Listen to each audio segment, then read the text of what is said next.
Hello KBCH sport viewers, I'm Jordan Kurtz here with my brother Brandon Kurtz, who is an expert in sports. Thanks for being here, Brandon. Thanks for inviting me. So Brandon, I just have a quick question for you about baseball. I know it's right around the corner, you know, it's my favorite sport. I know it's your favorite sport as well. Yeah, definitely. And we're both huge Angel fans. So, on that note, who thinks to win the AL West? It's a tough call this year, but I'd have to go with the Texas Rangers over the Angels this year. Sorry, Halo fans, but the Rangers have it all this year. They got pitching, they got hitting, they got a solid bullpen. They have Josh Hamilton playing like the MVP that he's been playing like and known to play like for a couple years now. And the Angels are just too young this year. They don't have the experience that the Rangers do going to the World Series last year with virtually the same team that they have now. It's just going to be too tough for the Halos to hang on this year. Anything can still happen though. It's a long ways away. Yeah. There's still a lot of games left.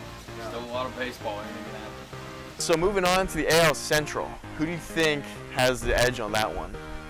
That's a tough one. That division's tough, but I would have to go with the Tigers. They've been playing unbelievable baseball. I mean, they got Cabrera there, who's obviously solid, MVP caliber.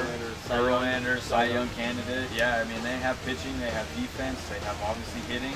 They're pretty stacked in every category in pitching. I mean, when you can throw Valverde as your closer out there to shut down the door in the ninth inning, you got a good chance of winning, making it to the playoffs. There's only one thing I would be worried about with the Tigers organization: Miguel Cabrera and his drinking habits. That guy and his DUI in the offseason, what is going through that guy's head? I mean, he's getting fatter. I don't know what's going on with that guy. I mean, he used to be skinny, he used to hit bombs. I mean, he still hits bombs. He still hits bombs. He's up there on pace to hit at least 30 this year again, driving 100. But but if he's drinking again, I'd say the Tigers are done. Man needs to hit the weight room instead of hitting the bottle. But, you know, what can you do? You can't convince him to do anything. He's his own man. Yeah. He's going to hit the bottle. He should hit the gym. But, you know, then you got a guy like Matt Holliday on the other hand hitting the gym, hurting his back in the gym. I mean, that guy's like as fragile as, oh, I'm hurt, I'm out for the year. You know, you got to put that guy in a bubble and just let him sit for the year so he can't get hurt. Because that guy, no matter what, he catches everything that comes his way. And he gets hurt with the touch of him. Even a moth flying in his ear. Yeah, that too. So anyway, talk about things going from bad to worse. The NL West. Who do you think has that edge? You know, that's a Division II that's tough because obviously with the World Series champion last year, Giants, I would probably have to go with the D-backs this year. They have hitting now. They have a solid pitcher in Ian Kennedy. That kid has really stepped up, tied right now for the NL lead in wins with 16 with Kershaw, another NL West guy. But I just see the Diamondbacks as being the team right now in the NL West over the Giants. Lincecum hasn't pitched the way that he has. Kane hasn't pitched the way that he has. Their offense has virtually disappeared. They're not producing the way they were last year to win it all. So I want to talk to you about my favorite division to watch right now. You know who it is. I know you guys don't. You guys don't know me that well, but it's the Milwaukee Brewers and Ryan Braun, AKA Hebrew Hammer. Hebrew Hammer, that's my nickname. It's a good name. But anyways, I really hope they beat out the Cardinals. No offense to Pujols, but the Brewers are my passion right now to watch. I just love watching them play. They have power, they have a little bit of pitching, but they have Ryan Braun, and this kid could fly.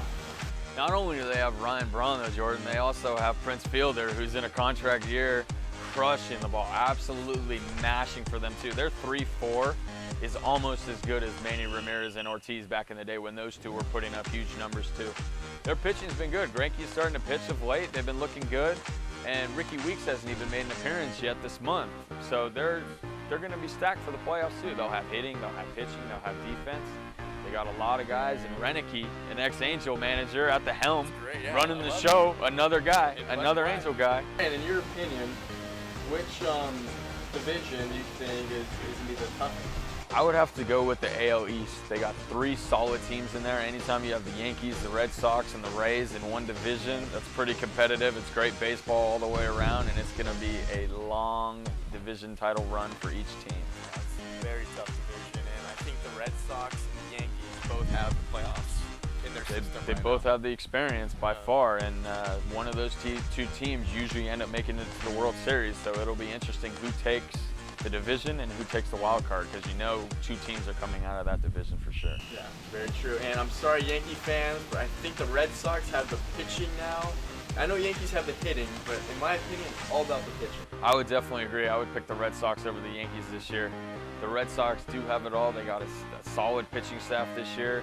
And as you remember, in 2002, the Angels had a good pitching staff themselves, and they didn't virtually have any offensive weapons besides Troy Glaus, who came up huge. He was a World Series MVP. You got Frankie shutting the door. You had Percy back then pitching well. That's all you need in the playoffs is pitching and defense and timely hitting. I have one quick question for you that I know everyone's dying for in the sports world, especially in the baseball world. In your opinion, who do you think will make it to the World Series and win? I know, that's a tough question, yeah, but I gotta go with the Phillies against the Red Sox. That Philly lineup is absolutely stacked. There's no weakness in that lineup. They got 4 starting pitchers that would be aces on anybody's team. They have so many closers that they can throw out there and throw at you. They have a filthy team from top to bottom. Their defense is stacked. Their pitching, everything. They have timely hitting. They got Ryan Howard. They got Utley now who's healthy. Victorino playing well. Placido Polanco is another guy. And then, of course, you got the Red Sox team, of course, that also has the pretty much same thing as the Phillies. But I would have to say the Phillies are going to probably edge them out in 5 to 6 games in the World Series. I can see that. I can see that. 5 or 6 games. Grant, I really appreciate you being here. It was great talking to you. It was nice talking to you. Nice seeing you guys. So anyways, thank you very much for watching. I'm Jordan Kurtz here at KBCH. Back to you guys in the studio.